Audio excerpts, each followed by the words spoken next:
ไม่สูงค่าไม่สูงค่าอันใดหันอยู่ย่ำเร็วในนี่ก็เป็นกัดน้ำนะครับเนาะตลาดน้ำอันมีอยู่ดีเซเว่นสันไซเซดอนเก่งใหม่นะครับอ๋อมื้อในนี่ก็เป็นวันอาทิตย์เอาขามาเลทด้วยนะครับเนาะว่ามีสังอะไรในเอาขามาด้วยกัน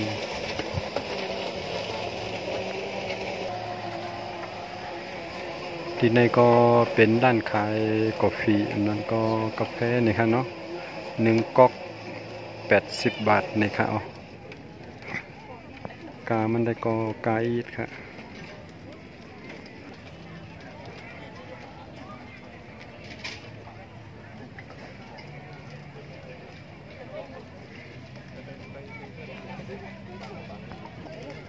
ที่ในก็เป็นเตียนพี่น้องๆเขาเชิญมาเลยมันนั่งกินนี่ครับแต่ว่ากาคันตั้งกินตั้งยำแต่กาอีดนี่ครับเข้ามาในก้อนหนึ่งก้อนในเสียงอยู่20 วัตต์นี่ครับเนาะออกค่ะเพราะว่าเขาคัดด้วยกว่าทั้งจานในก็เตหันตั้งหังลีมันไหนนี่ครับเนาะเตมีเป็นซุ่มตั้งกินเตียนเป็นมานั่งกินตีในกลางน้องในนี่ครับอ๋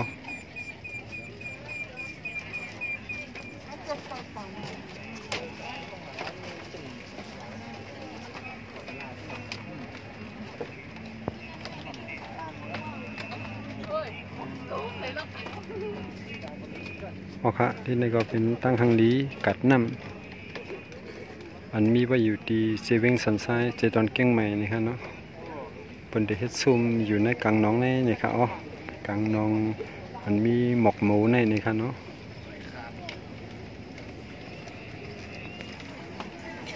อ๋อค่ะอันตึกเฮ็ดตึกสั่งใหม่ๆก็มีตั้งน้ำนี่ครับอ๋อตั้งกินที่ในได้ก็โปรมาซื้อตำส้มใน1 วัน70นี่ครับโปรมาซื้อกาแฟอันเป็นใส่ในก๊อกนั้นซ้ำ80นี่ครับเนาะโปรซื้อน้ำแข็งใสน้ำแข็งปั่นครับเนาะก๊อก50เนี่ย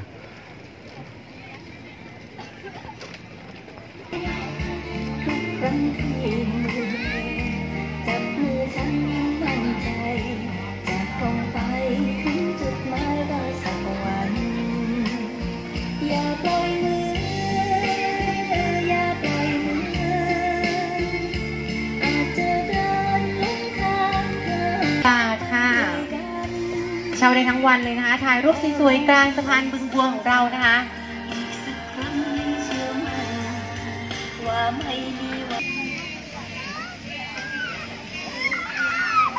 ที่ในก็จะมีปลาตั้งเลนลูกอ่อนนี่ครับเนาะ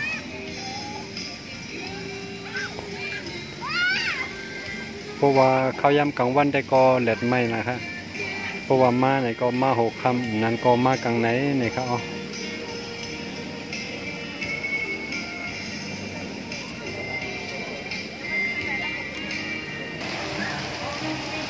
อค่ะในก็ได้เป็นพาอุดเทเฮ็ดไว้ห่างหมกหมูจะมีน้ำไหลลงมาจอมตั้งข้างหมกหมูนี่ครับเนาะ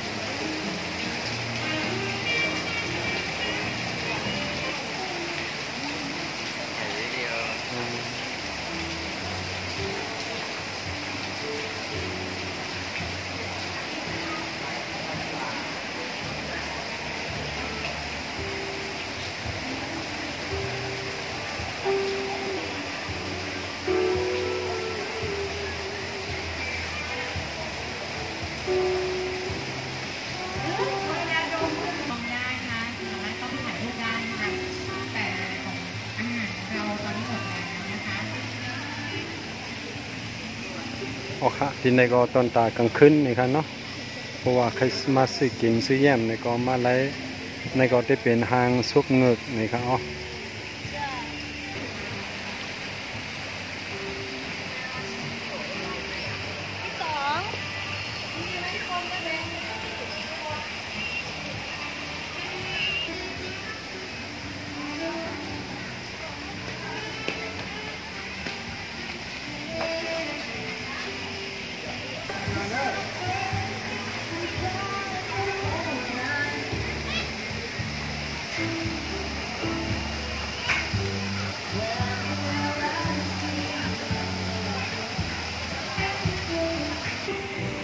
อ๋อค่ะเพราะว่าเขาเข้ากับที่ตั้งในบนเขาจะเลยซื้อไว้ก็20 บาทนะครับเนาะไว้อันไหนก็เอากับแลกกินตั้งกินไรต่างเงิน20 บาทนะครับอ๋อค่ะที่ในก็เป็นตั้งเขามันนี่ครับเนาะ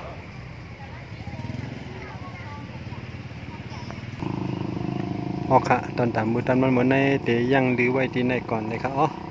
ปอกนามาเขาใส่เสียนมอง2 เตมาไถในแท้งนะครับ